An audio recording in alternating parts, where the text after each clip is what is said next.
Thank you. మీకు కూడా గౌరవ ముఖ్యమంత్రి గారు. అధ్యక్ష, తెలంగాణ రాష్ట్ర సాధన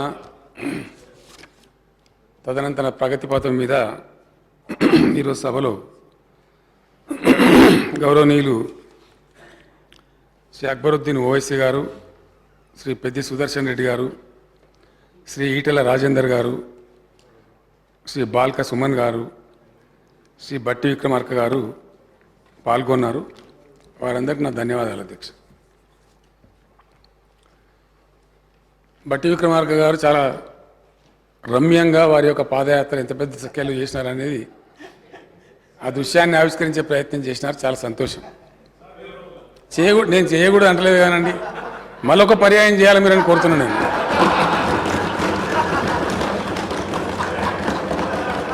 పోతా ఉన్న కొద్దిగా వార్తలు వస్తాయి అధ్యక్ష.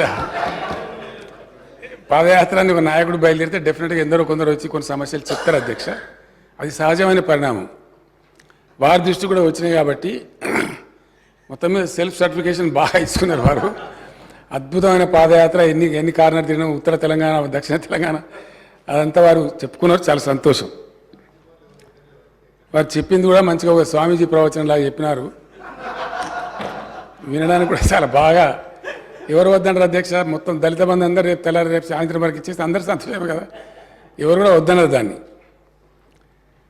అధ్యక్ష, ఇక్కడ ఒక విషయం తప్పకుండా స్ఫురణకు తెచ్చుకోవాల్సిన అవసరం ఉంటుంది. తప్పకుండా కాంగ్రెస్ మిత్రులు బట్టి విక్రమార్క గారు కూడా నాతో ఏకీభవిస్తారని చెప్పి నేను అనుకుంటా ఉన్నా. తెలంగాణ రాష్ట్రం సాధన అనే విషయం అధ్యక్ష 58 సంవత్సరాల సుదీర్ఘ పోరాటం. ఒక రోజుతో వచ్చింది కాదు, ఒక నాయకుడితో వచ్చింది కాదు. 58 సంవత్సరాల ఈ సుదీర్ఘ పోరాటానికి అసలు ఆద్యులు ఎవరు అధ్యక్ష? ఉన్న తెలంగాణను ఉడగొట్టిన వాళ్ళు ఎవరు? ఇదే కాంగ్రెస్ పార్టీ, జవహర్లాల్ నెహ్రూ గారు. డెఫినెట్గా అది హిస్టరీ కదా అధ్యక్ష, అని ఎవరు కూడా కాదనలేరు. ఉన్నటువంటి తెలంగాణ ఉన్నట్టే ఉంటే అసలు ఎక్కడుందో, ఏ దిశలో ఉందో? 9 ఏళ్లలోనే ఇంత హైట్కి పోయినామే. ఎందుకంటే ఎవరు ఏం మాట్లాడినా, ఏ రకమైన వ్యాఖ్యలు చేసినా, టీకా టిప్పణి చేసినా కూడా ప్రపంచవ్యాప్తంగా ఒక రాష్ట్రం కానీ, ఒక అడ్మినిస్ట్రేటివ్ యూనిట్ కానీ, ఒక దేశం కానీ పెరుగుదల ఉందా, తరుగుదల ఉందా అనే పర్ఫార్మెన్స్ కొన్ని గీటురాలు ఉంటాయి అధ్యక్ష. ఆ గీటురాలలో ప్రధానంగా చూసేది తలసరి ఆదాయం అధ్యక్ష. పర్ క్యాపిటల్ ఇన్కమ్ ఎంత పెరిగింది, ఎంత పెరిగితే అంత రాష్ట్రం అభివృద్ధి దిశలో పోతున్నట్టు పరిగణిస్తారు. పర్ క్యాపిటల్ పవర్ కావచ్చు, పర్ క్యాపిటల్ మన డాక్టర్స్ కావచ్చు, హెల్త్ విషయంలో, ఎడ్యుకేషన్ విషయంలో, సేఫ్ డ్రింకింగ్ వాటర్ కావచ్చు, వీటన్నిటిని కూడా ఒక పరిగణలోకి తీసుకుంటారు అధ్యక్ష. మదర్ మార్టాలిటీ రేట్ కావచ్చు, ఇన్ఫాంట్ మార్టాలిటీ రేట్స్ కావచ్చు, కొన్ని ఇండెక్సెస్ ఉన్నాయి అధ్యక్ష. అవి ఇంటర్నేషనల్లీ ఫాలోడ్ ఇండెక్సెస్. తెలంగాణ ఏర్పడే రోజు మన స్థానం ఎక్కడో ఉన్నది అధ్యక్ష. ఏర్పడి నుంచి నేటి వరకు మనం పెద్ద రాష్ట్రాలలో నంబర్ 1 స్థానంలో ఉన్నాం అధ్యక్ష. మన పర్ క్యాపిటల్ ఈరోజు 3,12,000 రూపాయలు ఉంటే, ఏ రాష్ట్రం నుంచి అయితే మనం విడిపోయినామో, ఎవరైతే మనం ఎకసక్కాలు పలికినరో, మీకు పరిపాలన రాదు, మీకు ఇది చేత కాదు, అది చేత కాదు అన్నారో, వాళ్ళ పర్ క్యాపిటల్ 2,19,000 అధ్యక్ష. మన పర్ క్యాపిటల్ 3,12,000. ఆల్మోస్ట్ ఒక 1 lakh రూపీస్ డిఫరెన్స్. దాన్ని మించి అధ్యక్ష ఇప్పుడున్న ఏపీ అయినా తెలంగాణ అయినా మన 10 ఏళ్ల క్రితం వచ్చిన రాష్ట్రం. దాన్ని మించి చాలా స్థిరపడి, చాలా బలంగా ఉండి, ఫైనాన్షియల్ క్యాపిటల్ ఆఫ్ ఇండియా తనతో కలిగినటువంటి మహారాష్ట్ర కావచ్చు, గుజరాత్ మోడల్ అని దేశాన్నంతా గోల్మాల్ చేసి ప్రధానమంత్రి సంపాదించినటువంటి గుజరాత్ రాష్ట్రం కావచ్చు, ఎప్పటి నుంచో స్థిరపడి 70 ఏళ్ళుగా ఉన్నటువంటి తమిళనాడు రాష్ట్రం కావచ్చు, కర్ణాటక రాష్ట్రం కావచ్చు, ఇవన్నీ మనకన్నా సైజులో కూడా చాలా పెద్ద అధ్యక్ష. వాళ్ళ కోస్టల్ సిటీస్ ఉన్నాయి, కోస్టల్ అవన్నీ కూడా ఉన్నాయి. ఇవి కావచ్చు, లేదా ఢిల్లీ సంఖలో ఉండేటువంటి హర్యానా రాష్ట్రం కావచ్చు. వీళ్ళందరినీ అధిగమించి, వీళ్ళందరినీ తలదన్ని, వీళ్ళకన్నా ఎక్కువ మొత్తంలో పర్ క్యాపిటల్ ఉన్నది ఒక తెలంగాణ రాష్ట్రమే అధ్యక్ష. ఇది అన్నిటికీ ఇండికేటర్ అధ్యక్ష. ఇది అన్ని రకాల ఒక సమ్మిళితమైనటువంటి అభివృద్ధి జరిగితే తప్ప ఇది సాధ్యం కాదు. ఏ ఒక్క రంగానికో ఏ ఒక్క వర్గానికో పనులు జరిగితే జరిగినట్టు కాదు అధ్యక్ష. రాష్ట్రంలో అన్ని రంగాలు సామూహికంగా సమ్మిళితంగా అభివృద్ధి జరిగినప్పుడే ఇది సాధ్యమవుతుంది. అది జరిగింది ఇక్కడ చాలా విజయవంతంగానే. దానికి సూచికనే మన పర్ క్యాపిటా ఇన్కమ్ కానీ మన పర్ క్యాపిటా పవర్ యూటిలైజేషన్ అధ్యక్ష నేను ముందు ముందు వివరిస్తాను. అవి జరిగినాయి. కానీ ఇక్కడ ప్రధానంగా గమనించాల్సిన అంశం ఏంటంటే ఉన్న తెలంగాణను ఊడగొట్టింది ఎవరు? ఎవరు బాధ్యులు అధ్యక్ష దానికి? జవహర్లాల్ నెహ్రూ గారి ఆధ్వర్యంలో నానా రకాల ఆ రోజు కూడా విద్యార్థులు తెలంగాణ మేధావులు తెలంగాణ ప్రజలు తీవ్రంగా వ్యతిరేకిస్తూ ఉంటారు. ఆనాడున్నటువంటి కొండా వెంకటరంగారెడ్డి గారు బూరుగుల రామకృష్ణరావు గారు వాళ్ళంతా కూడా వ్యతిరేకిస్తూ ఉంటే ఊడగొట్టిందే కాంగ్రెస్ పార్టీ. మాట్లాడితే బట్టి విక్రమార్క గారు ఇండియన్ నేషనల్ కాంగ్రెస్ పార్టీ మనం కొంప ఉంచుకుంది అధ్యక్ష. తెలంగాణను ముంచిందే కాంగ్రెస్. చెప్తాం కదా నేను ఎందుకు చెప్పాం, అది కూడా ఎట్లా ఇచ్చిందో అది కూడా చెప్తాను నేను. ఊడగొట్టిందే కాంగ్రెస్ అధ్యక్ష, దానిలో డౌటే లేదు. అది హిస్టరీలో రికార్డ్ అయి ఉంది. అది ఇక్కడి నుంచి ఫ్లైట్ మీద పోయేటప్పుడేమో రామచంద్రరావు గారు ఎయిర్పోర్ట్లో చెప్పినారు, ఒప్పుకునేది లేదు, సచ్చినా సరే తెలంగాణ తప్ప మేము వేరే మాటలేదని చెప్పారు. తిరిగి వచ్చిన తర్వాత ఢిల్లీలో బలవంతంగా ఒప్పించి పంపిస్తే ఇక్కడికి వచ్చిన తర్వాత ఎయిర్పోర్ట్లో విలేకరులు కానీ చెప్పిన మాట నిజమే. అడిగి పోతే నెహ్రూ సాబ్ చెప్పిండా అని చెప్పినాక పెద్ద మనిషి ఏం మాట్లాడతాం, మజ్బూర్లో నేను ఒప్పుకొని వచ్చినా అని చెప్పిండు అధ్యక్ష. అది కూడా హిస్టరీలో ఉంది. ఇప్పుడు నేను చెప్పేది కల్పిత కథ కాదు. ఆ విధంగా ఉన్న తెలంగాణను ఊడగొట్టింది కాంగ్రెస్. ఆ తదనంతరం అనేక అగ్రిమెంట్లు, అది జెంటిల్మెన్ అగ్రిమెంట్ కావచ్చు, మరొకటి కావచ్చు, ఆ విడగొట్టిన సందర్భంలో ఇచ్చినటువంటి హామీలు ఒక్కటొక్కటి కాల రాస్తే ప్రేక్షక పాత్ర వహించిందే కాంగ్రెస్ పార్టీ. చివరికి 69 ఉద్యమం, అందులో తమరు కూడా భాగస్వామి అధ్యక్ష. తమకు తెలియంది కాదు ఎంత కర్కశంగా వ్యవహరించింది కాంగ్రెస్ పార్టీ తెలంగాణ పట్ల అంటే 56లో ఊడగొట్టేటినాడు అనేక మందిని జైళ్ళలో పెట్టినారు. సిటీ కాలేజ్ దగ్గర ఫైరింగ్ జరిగితే 7 విద్యార్థులు పట్టపగలు చచ్చిపోయినారు అధ్యక్ష. దాన్ని ఏం ఖాతరు చేయకుండా ఆ రోజు కలిపేసినారు. ఆ తదనంతరం 69 ఉద్యమం వస్తే ఎన్ని రకాలంటే హైట్కి తీసుకొని పోయినారు అధ్యక్ష అప్పుడు. ఆ రోజు చివరికి టీఎన్జిఓలు కూడా, తెలంగాణ నాన్ గెజిటెడ్ ఉద్యోగులు కూడా, ఆ ఉన్నటువంటి నాయకుడు ఆమోస్ గారి మీద ఎస్మా కేసులు పెట్టి రకరకాల కేసులు పెట్టి జైళ్ళల్లో బంధించినా కూడా అనేక పోరాటాలు చేసినారు అధ్యక్ష. మనందరికీ తెలుసు, అందులో తమరు కూడా భాగస్వామి. తెలంగాణ ఉద్యోగస్తులకు జీతాలు ఇవ్వకపోతే బద్రీ విశాల్ పిట్టి గారు వగైరా నాయకులంతా బేగం బజార్లో బకెట్లు పట్టుకొని పోయి దుకాణాల మీద అడిగి ఆ డబ్బులు తెచ్చి ఉద్యోగులను కాపాడుకున్నారు అధ్యక్ష. ఇదంతా చరిత్ర. ఎంత రాసి రంపాన పెట్టినరో, ఎన్ని బాధలు పెట్టినరో, ఎంతమందిని కాల్చి చంపినరో ఆ ఘన చరిత్ర అంతా కూడా కాంగ్రెస్ ఖాతాలకే పోతుంది అధ్యక్ష. 69లో ఆనాడు చెన్నారెడ్డి గారి నాయకత్వంలో, విద్యార్థుల నాయకత్వంలో, ఉద్యోగుల నాయకత్వంలో ఉద్యమం ఉవ్వెత్తున ఎగిసిపడితే చివరికి ఫైనల్గా డెమోక్రాటిక్గా కూడా తెలంగాణ తన అభిప్రాయం చెప్పింది అధ్యక్ష. 14లో 11 మంది ఎంపీలను గెలిపించి యావత్తు తెలంగాణ గుండెలు చీల్చి మా తెలంగాణ మాకు కావాలంటే ఆనాడు ఉన్నటువంటి ఇందిరాగాంధీ గారు నిరాకరించి నో తెలంగాణ అని చెప్పి నిరాకరించినారు అధ్యక్ష. ఇది కాంగ్రెస్ చరిత్రనే. దాని తర్వాత ముల్కీ రూల్స్ కొల్లగొట్టబడి ఉద్యోగాలు మొత్తం మాయమైపోయి నీళ్లు మొత్తం పోతూ ఉంటే తట్టెడు పుట్టెడు మన్ను తీసి ప్రాజెక్టులు దశాబ్దాల తరబడి పెండింగ్ పెడతా ఉంటాయి. దశాబ్దాల అధ్యక్ష, దశాబ్దాల తరబడి ప్రాజెక్టులు పెండింగ్ పెడతా ఉంటే కూడా మౌన ప్రేక్షక పాత్ర వహించింది కూడా కాంగ్రెస్ పార్టీ నాయకులే అధ్యక్ష. తెలంగాణ కాంగ్రెస్ నాయకులే, వేరే వాళ్ళు కాదు. సోనియా గాంధీ గారు థ్యాంక్స్ చెప్పి బట్టి విక్రమార్క గారు చిన్నగా దాని నుంచి స్లిప్ అయ్యే ప్రయత్నం చేసినారు. తెలంగాణ ఎంత యాతన అనుభవించిందో, ఎంత బాధను అనుభవించిందో, ఎన్ని వేల మంది విద్యార్థులను యువకులను కోరుకోయిందో, ఎన్ని లక్షల మంది 69 అధ్యక్ష కళాశాలలు హాస్టళ్ళు అన్ని జైలు అయిపోయినాయి తెలంగాణలో. ఆ విధంగా 41 సంవత్సరాలు ఈ దేశాన్ని పరిపాలించిన కాంగ్రెస్ పార్టీ తెలంగాణ ప్రజల యొక్క మనసులను తీవ్రంగా గాయపరిచి చాలా భయంకరంగా ఆ రోజు వ్యవహారం చేసిన విషయం చరిత్రలో మర్చిపోలేం అధ్యక్ష. ఈ సందర్భంగా మనం పునశ్చరణ చేసుకోక తప్పదు. తెలంగాణ సమాజానికి కూడా ఒకసారి జ్ఞాప్తికి తేవాల్సిన బాధ్యత మా మీద ఉంటుంది. ఆ తదనంతరం వచ్చినటువంటి తెలుగుదేశం పార్టీ వాళ్ళు ఒక 17 సంవత్సరాలు నిర్వాహకం చేస్తే అప్పుడు మరింత పరిస్థితులు తెలంగాణలో దిగజారిపోయినాయి అధ్యక్ష. చాలా ఘోరంగా దిగజారిపోయినాయి.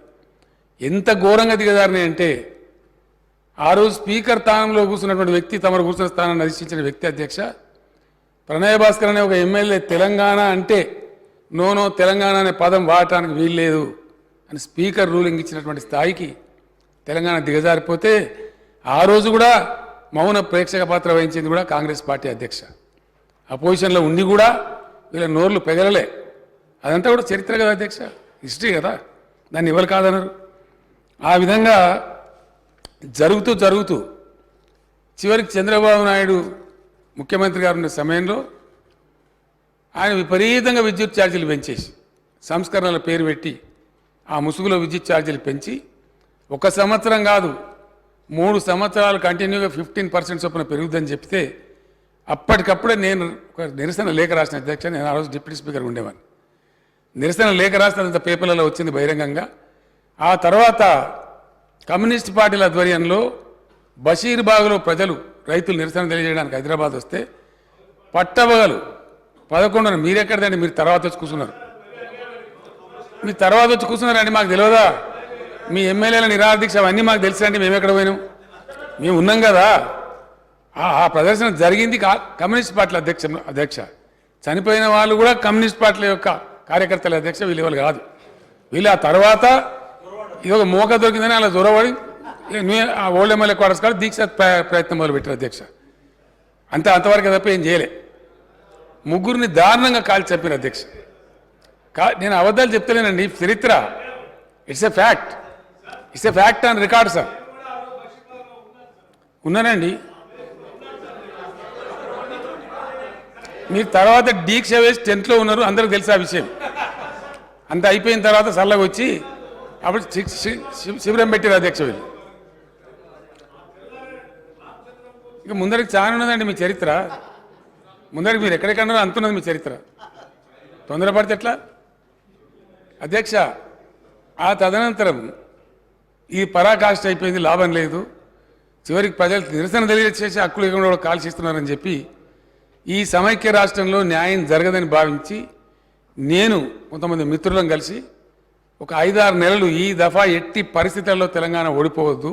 ఎందుకంటే అధ్యక్ష ఈ కాంగ్రెస్ పార్టీ నాయకులే తేపకొకలు బయలుదేరాలి, జై తెలంగాణ అనాలి, పిలిచి మంత్రి పదవి చేయగానే దుకాణం బంద్ చేయాలి. ఇది ఎట్లా తయారైందంటే తెలంగాణ ఉద్యమం అంటే కూడా నమ్మని పరిస్థితి వచ్చింది అధ్యక్ష. వీళ్ళు ఎక్కడ చేస్తారండి ఉద్యమం అనే పరిస్థితి వచ్చింది. అనేక దఫాలుగా ఈ ఉద్యమాలు చేపట్టి విరమించుకున్న వాళ్ళు కూడా కాంగ్రెస్ నాయకులు అధ్యక్ష. నేను పేరు చెప్పదలుచుకోలేదు, చెప్పమంటే కూడా చెప్తా, నాకేం అభ్యంతరం లేదు. ఎవరెవరు చేసిన అనేది, ఏ రూపాలలో చేసిన అనేది కూడా నా దగ్గర ఉంది అధ్యక్ష. తదనంతరం ఒక 5-6 నెలలు సుదీర్ఘంగా చర్చ జరిపి మేధోమదనం చేసి ఎట్లా రావాలి తెలంగాణ ప్రజలని తెలంగాణ విశ్వాసం లేకుండా పోయింది. ఉద్యమం చేద్దామంటే కూడా వాళ్ళు సహకరించే పరిస్థితి లేదు, అంతా కారుచీకట అలుముకున్నదని చెప్పి ఒక 5-6 మాసాలు ఉద్యమ పందా పూర్తి స్థాయిలో నిర్ణయించుకొని చివరికి 2001 ఏప్రిల్ 27 నాడు స్వర్గీయ కొండా లక్ష్మణ్ గారి ఇంట్లో వారు ఆశ్రయం ఇస్తే మేము అక్కడ జెండా ఎగిరేసి జై తెలంగాణ ప్రస్థానం ప్రారంభించాం అధ్యక్ష.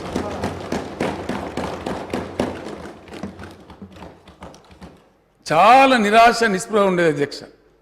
ఇంకెక్కడ తెలంగాణ ఎక్కడికి వెళ్ళి వస్తుందా, ఎవరిస్తారా, జరిగే పని అవా అనే నిరాశలోనే ప్రతి వాళ్ళు మాట్లాడేది తప్పితే ఇంకొకటి లేకపోయిన ఉండే అధ్యక్ష. నేను స్వయంగా రాసిన అధ్యక్ష పాట ఒక నమ్మకం కలిగించడానికి, కోల్పోయిన ఆ అవిశ్వాసం నుంచి ప్రజలను బయటపడేయడానికి, యువతను బయటపడేయడానికి ఆ పాట నేనే స్వయంగా రాసిన అధ్యక్ష. 2-3 కవులను కూర్చోబెట్టుకొని సిపాయిల తిరుగుబాటు విఫలం అయ్యిందని అనుకుంటే దేశానికి స్వాతంత్రం వచ్చేదా, రాజీలేని పోరాటమే విజయం సాధిస్తుంది, ముమ్మాటికి తెలంగాణ రాష్ట్రం వచ్చి తీరుతుందని ఆ పాట నేనే రాసిన అధ్యక్ష. అదే పద్ధతులలో రాజీలేని పోరాటం చేసిన అధ్యక్ష. మేము ఎక్కడ వెనుకకు పోలే. అనేక ప్రలోభాలు పెట్టినారు, పార్టీని జీల్చే ప్రయత్నాలు చేసినారు, చాలా చేసినారు, అనేక రకాలుగా బాగా హింసకు కూడా గురి చేసినారు. అయినా కూడా మేము ఎక్కడ ఎన్నిదిరగకుండా పోరాడినాం కాబట్టి తెలంగాణ ఇయ్యవలసిన ఒక కంపల్షన్ క్రియేట్ అయింది కాబట్టి ఆ కంపల్షన్లో వచ్చింది అధ్యక్ష. దానికి సంబంధించి కొన్ని విషయాలు మర్చిపోలేము అధ్యక్ష. ఆ గాయాలు చాలా గుర్తుంటాయి. వీళ్ళు పెట్టినటువంటి గాయాలు, వీళ్ళు పెట్టినటువంటి బాధలు, ఉద్యమాన్ని అవహేళన చేసిన పద్ధతి, ఉద్యమంలో పాల్గొన్నటువంటి ఆనాటి నాయకులను అవహేళన చేసిన పద్ధతి, ఆంధ్ర నాయకులకు ఏ విధంగా వీళ్ళు తాబేదారులుగా వివరించిన పద్ధతి అందరికీ తెలుసు అధ్యక్ష. ఇదే శాసనసభలో కొన్ని సంఘటనలు జరిగినాయి అధ్యక్ష, ఇదే శాసనసభలో, ఎక్కనో కాదు అధ్యక్ష. 2004 అద్భుతంగా మేము విజృంభిస్తూ ఉన్నాం. అప్పటికి 10 సంవత్సరాలు కాంగ్రెస్ అధికారం కోల్పోయి ఒక నిరాశ అలుముకున్నది వాళ్ళ లోపల. తెలంగాణ అంటే మనకు ఏదైనా నూకలు చెల్తారని చెప్పి మేము తెలంగాణ ఇస్తాం, మనం పొత్తు కలుస్తామని మేము కలిసాం అధ్యక్ష. మంచి మాట, ఎందుకంటే ఢిల్లీకి పోవాలి, ఉద్యమం ఇక్కడనే గల్లీలో ఉండకూడదు, it should go to Delhi. దీన్ని తీసుకొని పోవడానికి బెస్ట్ వెహికల్ అని ఆలోచించి మేము ఆ రోజు పొత్తు కలిసినాం. కలిసిన తర్వాత అక్కడ కామన్ మినిమం ప్రోగ్రాంలో పెట్టించినాం అధ్యక్ష, చాలా కష్టపడి. ఆ తర్వాత రాష్ట్రపతి ప్రసంగంలో కూడా చెప్పించినాం. ఆ తర్వాత మళ్ళీ దుకాణం మొదలవుతుంది అధ్యక్ష, మళ్ళీ పాత కథనే, కుక్కతోక వంకర అన్నట్టుగా కాంగ్రెస్ పార్టీ ఎన్ని రకాలుగా రాసి రంపాన పెట్టిందంటే, ఆనాడు ఉన్న ముఖ్యమంత్రులు మాట్లాడిన మాటలు, చేసిన అవహేళనలు మేము ఇప్పుడు మా జీవితంలో కూడా మర్చిపోం అధ్యక్ష. ఇవ్వాలనే కాదు, చరిత్ర ఉన్న రోజులు తప్పకుండా ఉంటుంది అది. ఏ విధంగా అధ్యక్ష, సెకండ్ ఎస్ఆర్సీ మళ్ళీ రావాలి అని వాళ్ళు మాట్లాడు, తెలంగాణ కాంగ్రెస్ దానికి తబలా కొట్టుడు, అట్లా కంటిన్యూగా రాజశేఖర రెడ్డి తెలంగాణలో ఉడితే ఎంత బాగుండు అప్పుడున్న జగిత్యాల ఎమ్మెల్యే జీవన్ రెడ్డి గారు మాట్లాడతారు అధ్యక్ష. ఆయన రాజశేఖర రెడ్డి గారు పోయి పోలింగ్ అయిపోయిన తర్వాత నంద్యాల ఇట్లా టైం చూసుకొని ఆ సీన్లను ఉన్నాయి అధ్యక్ష ఇప్పుడు టీవీల దగ్గర. ఇక తెలంగాణ 5 o'clock పోలింగ్ అయిపోగానే నంద్యాల సభలో వారు చెప్తారు, ఇక తెలంగాణ కోనాడు మనం వీసాలు తీసుకోవాలి కాబట్టి తెలంగాణ ప్రశ్నే లేదు అని వాళ్ళు చెప్పుడు, వీళ్ళు మౌనంగా ఉండు. ఇదంతా నిజం కదా అధ్యక్ష. ఇంకొక ఆమె ఆ రోజు ఒక ఆమె కేంద్ర మంత్రిగా ఉన్నారు అధ్యక్ష, గౌరవనీయులు రేణుకా చౌదరి గారు. ఆమె చేసిన అవమానం అయితే అంతా ఇంత కాదు. తెలంగాణ ఇచ్చేదానికి ఇదేమైనా ఇన్స్టెంట్ కాఫీనా, దోశనా, అంత ఈజీయా? ఇన్ని రకాల వేధింపులు, ఇన్ని రకాల అవమానాలు అధ్యక్ష, అనేక రకాల మాటలు మాట్లాడడం. అదే రాజశేఖర రెడ్డి గారు ఆ రోజు నేను తెలంగాణకు అడ్డం కాదు, నిలువు కాదు అని ఆయన ముసిముసులు నవ్వితే వీళ్ళందరూ కూడా మౌన పాత్ర వహించడం, అన్నిటికీ పరాకాష్ట అధ్యక్ష, అన్నిటికీ చాలా భయంకరమైన పరాకాష్ట. వీళ్ళందరూ కాంగ్రెస్ నాయకులే కదా అధ్యక్ష. చివరి ముఖ్యమంత్రి సమైక్య రాష్ట్రానికి కిరణ్ కుమార్ రెడ్డి గారు, ఆయన చేసిన అవమానాలు అయితే ఇన్ని కావు. ఆయన టీవీ కాడ పోవడం, అంధకారం అయితే అని చెప్పడం, రకరకాలు చెప్పడం, చివరికి పరాకాష్ఠగా ఇదే శాసనసభకు బట్టి విక్రమార్క గారు డిప్యూటీ స్పీకర్ ఉన్నారు అధ్యక్ష, శ్రీధర్ బాబు గారు కూడా మంత్రి ఉన్నారు ఆ రోజు, ఇంకా చాలామంది మంత్రులుగా ఉన్నారు, ఇదే బెంచ్లలో కూర్చో ఉన్నారు. నేను నిలబడ్డ సీట్లో ఆయన నిలబడి తెలంగాణకు ₹1 కూడా ఇవ్వను, ఏం చేసుకుంటారో చేసుకోపోండి అని మాట్లాడితే ఒక్క కాంగ్రెస్ నాయకుడు, ఒక ఎమ్మెల్యే, ఒక మంత్రి లేచి అట్టెట్లంటారండి అని అడగలేదు అధ్యక్ష. మౌనంగా బెల్లం కొట్టిన రాళ్ళలేక కూర్చున్నారు తప్ప ఒక్క మంత్రి కూడా లేచి అడగలే, మీరు అట్టెట్లంటారండి, మీరు సమైక్య రాష్ట్రానికి ముఖ్యమంత్రి అని చెప్పి అడిగేటువంటి సాహసం కూడా కనీసం చేయలే. ఇది ఫ్యాక్ట్ కదా. మా దగ్గర వీడియోస్ అన్నీ ఉన్నాయి అధ్యక్ష. ఇప్పుడు మీకు కావాలంటే రేపు చూపెడదాం, మీ సభ ఎక్స్టెండ్ చేయండి ఒక రోజు, ఆ క్లిప్స్ అన్ని తెచ్చి చూపెడతా అధ్యక్ష నేను, అవన్నీ కూడా ఉన్నాయి. ఇక బీజేపీ అధ్యక్ష, వీళ్ళు ఇట్లా అంటే బడేమియాతో బడేమియా చోటేమియా సుబానల్లా అన్నట్టు వీళ్ళది కదా. అంటే బీజేపీ 1 ఓటు 2 రాష్ట్రాలు అని కాకినాడలో తీర్మానం చేసిండ్రు, అయిపోయింది. ఇక గడ్డకెక్కింది, అయిపోయింది. చంద్రబాబు నాయుడు ఎన్డీఏ కన్వీనర్ అయ్యిండు, వాజ్పేయి ప్రైమ్ మినిస్టర్ అయిపోయిండు, అంత జరుగుతూ ఉంది. డిప్యూటీ ప్రైమ్ మినిస్టర్గా, హోమ్ మినిస్టర్గా ఉన్న ఎల్కే అద్వానీ గారు వచ్చి హైదరాబాదే తెలంగాణలో, తెలంగాణ ఎందుకండి అని హైదరాబాద్లో స్పీచ్ ఇచ్చిపోతారు అధ్యక్ష. 3 రాష్ట్రాలు కొత్త ఏర్పాటు చేసినారు అదే ఎన్డీఏ, కానీ కాకినాడ తీర్మానం కాకెత్తుకొని పోయింది, ఎన్డీఏ తెలంగాణ చేయలే. జార్ఖండ్, ఛత్తీస్గఢ్ వగైరా రాష్ట్రాలు చేసిండు కానీ చేయకపోగా ఇంకా మీకెందుకని తెలంగాణ అనే మాటలు మాట్లాడి బీజేపీ పార్టీ కూడా తెలంగాణను కించపరిచింది అధ్యక్ష. చాలా మనసు బాధ, దుఃఖంతో వాటన్నిటిని భరించుకుంటూ ఏది ఏమైనా సరే చివరిదాకా పోరాడాలని ఒక తెగువతోని మేము పోతా ఉంటే ఆయన పెద్ద ఆయన ఇప్పుడు లేరు కానీ పీసీసీ ప్రెసిడెంట్ ఒక ఆయన ఉండే అధ్యక్ష, సత్యనారాయణరావు గారు అని చెప్పి, మీకు ఎక్కడదా మీరు మాతో గెలిచారు, మీ బతుకా మీ లెక్కన మీద పార్టీ అని మాట్లాడితే నాకు పౌరుషం వచ్చి నేను రాజీనామా చేసిన అధ్యక్ష కరీంనగర్ ఎంపీగా. అనేక ప్రయత్నాలు చేసినారు నన్ను రోగొట్టడానికి, వీళ్ళు చెయ్యని ప్రయత్నం లేదు. వందల కోట్లు ఖర్చు పెట్టి చాలా భయంకరమైన కథలు చేసి ప్రయత్నాలు చేసినారు. కానీ ప్రజలు, కరీంనగర్ జిల్లా ప్రజలు వీళ్ళ చెంప మీద చిల్లన కొట్టినట్టుగా నన్ను 2.5 లక్షల మేరతో గెలిపించి ఎస్ మా తెలంగాణ మాకు కావాలి అనే మాట వాళ్ళు చెప్పారు అధ్యక్ష. ఎన్ని రకాల అధ్యక్ష గోల్మాలు, ఎన్ని రకాల కింగిరాలు కొట్టడం. అసలు తెలంగాణ అంశం అంటేనే ఒక అలవోకగా అదొక ఇట్లా తీసి పాడేస్తే ఎన్నడూ ఎవరు కూడా స్పందించారు అధ్యక్ష, మాట్లాడరు, పౌరుషం లేదు. ఇదే సభలో నేను అక్కడ ఒక ఒంటరిగా ఎమ్మెల్యే ఉంటే ఆ రోజు టీఆర్ఎస్ ఎమ్మెల్యేగా గెలిచి వచ్చి ఉద్యోగాల మీద మాట్లాడుతుంటే మళ్ళీ గోల్మాలు చేయాలిగా. మళ్ళీ పిల్లలందరూ లేస్తున్నారు, అడుగుతున్నారు కేసీఆర్ ఎక్కడ పోయినా వేల కొద్ది మంది వస్తున్నారని చెప్పి గిరిగిలాన్ కమిటీ అని నోటీస్ చంద్రబాబు నాయుడు గారు. నిన్న మళ్ళీ కమిటీ మీద కమిటీ, మళ్ళీ గిరిగిలాన్ కమిటీ ఏందా బాబు? గిరిగిలాన్ కమిటీ ఎందుకే? కూతవేడు దూరంలో ఉంది సెక్రటేరియట్. 5 గంటలకు పోదాం, మన ఇద్దరం గేట్ కాడ అటోటి నిలబడదాము, ఒక ఆనపకాయ చేతులు పడుకుందాం చెరొకటి, వెళ్ళిన నెల ఇది ఏంద్రా అని అడుగుదాము. ఆనపకాయ అనోడు తెలంగాణోడు, సొరకాయ అనోడు ఆంధ్ర, ఇంకేమున్నదా? దీనికో పెద్ద కమిటీయా? ఇంత దూరం కూడా మాట్లాడాల్సిన అవసరం ఏర్పడదు అధ్యక్ష. ఇది సత్యం. నేను ఇదే సభలో మాట్లాడిన అధ్యక్ష, అక్కడ కూర్చొని నిరంజన్ రెడ్డి గారు కూర్చున్న ప్లేస్లో కూర్చొని ఇదే సభలో ఈ మాట చెప్పాల్సిన పరిస్థితి. అంటే ప్రతి సందర్భంలో ఏదో రకంగా తెలంగాణ ప్రజలను అమాయకులను చేసి వంచి గోల్మాల్ చేయడం వల్ల 58 సంవత్సరాలను సుమారు 6 దశాబ్దాలు తెలంగాణ సర్వస్వం కోల్పోయింది అధ్యక్ష. ఎంత భయంకరమైన పరిస్థితులు అధ్యక్ష. ఆకలి చావులు, ఆత్మహత్యలు, వలసలు, కరెంటు కోతలు, అనేకమైనటువంటి బాధలకు 20-30 ఎకరాల భూమి ఉన్న రైతులు కూడా నల్గొండ జిల్లా, మెదక్ జిల్లా నారాయణఖేడ్ ప్రాంతం నుంచి, మహబూబ్ నగర్ నుంచి హైదరాబాద్లో వచ్చి ఆటో రిక్షాలు నడిపిన పరిస్థితి అధ్యక్ష. ఇంత దయనీయమైన పరిస్థితి, మనందరం దానికి సాక్ష్యమే. నేను పునశ్చరణ చేయాలని చెప్పి చేస్తా ఉన్నా. ఇవాళ కథ ఏంది, ఇవాళ పరిస్థితి ఏంది అనేది ఈ రకంగా కూడా అనేక రకాల కార్యక్రమాలు జరిగినాయి అధ్యక్ష. ఇదంతా జరుగుతుంటే రోసయ్య గారు ఆయన 14F తీసుకొని వచ్చినారు. ఒక పక్కన ఉద్యోగం జరుగుతుంటే 14F తీసుకొని వచ్చినారు. మళ్ళీ అప్పుడు సిద్దిపేటలో ఉద్యోగ గర్జన పెట్టి 3-4 లక్షల మందిని సమీకరించి ఆ సభ నుంచి నేను డిక్లేర్ చేసిన అధ్యక్ష, ఇట్లా తెలంగాణ వస్తట్లేదు, మంచి చెడునో తెలుసుకుందామని. కేసీఆర్ శవయాత్రనో లేదా తెలంగాణ జైత్రయాత్రనో ఏదో ఒకటి జరగాలి మంచిదని చెప్పి నేను అప్పుడు నిరాహార దీక్షకు ఉపక్రమించిన అధ్యక్ష. నిరాహార దీక్షకు ఉపక్రమిస్తే దాని మీద నానా టీకా టిప్పని చేసి నన్ను అరెస్ట్ చేసి ఖమ్మం జైల్లో పడేసి ఆ నుంచి నిమ్స్కి తెచ్చి ఇక్కడ పెట్టి చివరికి వీడు దసరా ఏమి అప్రతిష్ట పాలవుతామని చెప్పి లోక్సభ అంతా అట్టుడుపుతా ఉంది అధ్యక్ష. ఆయన లేరు, చనిపోయినారు దివంగత ములాయం సింగ్ యాదవ్ గారు. ఆయన తెలంగాణ రాష్ట్ర ఏర్పాటుకు అనుకూలంగా లేకుండే, కానీ తెలంగాణ బనే ఓ రావు సాబ్ నైమరణ చెయ్యి అని చెప్పి ఆయన కూడా లేచి అక్కడ మాట్లాడితే 38 పార్టీలు గోల చేస్తే ఆ దాడి తట్టుకోలేక చిదంబరం గారిని పంపించినప్పుడు స్టేట్మెంట్ ఇచ్చారు అధ్యక్ష. వెంటనే తెలంగాణ ఏర్పడే ప్రక్రియ మొదలు పెడుతున్నాం అని చెప్పడం, మళ్ళా ఆంధ్ర లాబీలు ఒత్తిడి చేయగానే మళ్ళీ డామ్ అని ఆయన వెనక తీసుకున్నారు అధ్యక్ష.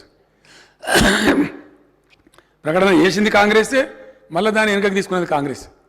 ఆ వెనుకగా తీసుకోవడం వల్ల, ఆ పరిణామం వల్ల మళ్ళీ దాదాపు కొన్ని వందల మంది విద్యార్థులు పాపం ఆవేశపడి చచ్చిపోయిన అధ్యక్ష. ఏడ్చిన ఒక్కొక్క దగ్గర.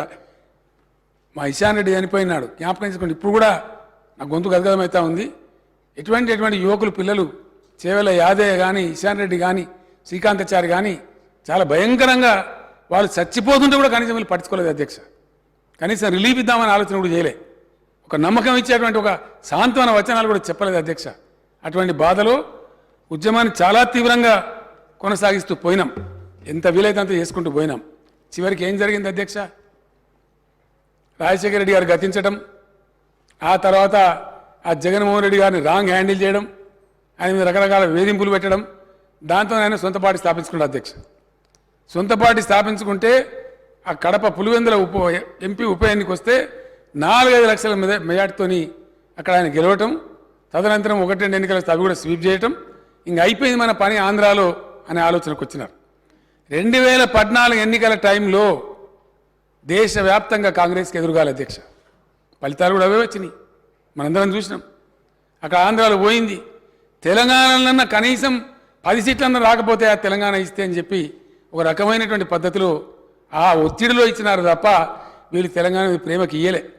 ఏ ఒక్కనాడు వీళ్ళకి తెలంగాణ ప్రేమ ఉన్నా ఈ పరిస్థితి వచ్చేది కాదు, తెలంగాణ ఇంత దౌర్భాగ్య స్థితిలో ఉండేది కాదు. ఎప్పుడో నదుల నీళ్ళు వచ్చి బ్రహ్మాండమైన పంటలు బండి సకల అష్టైశ్వర్యాలతో తొలతూగే తెలంగాణ. కానీ దానికి ఈ చరిత్ర ఇదంతా ఫ్యాక్ట్ అధ్యక్ష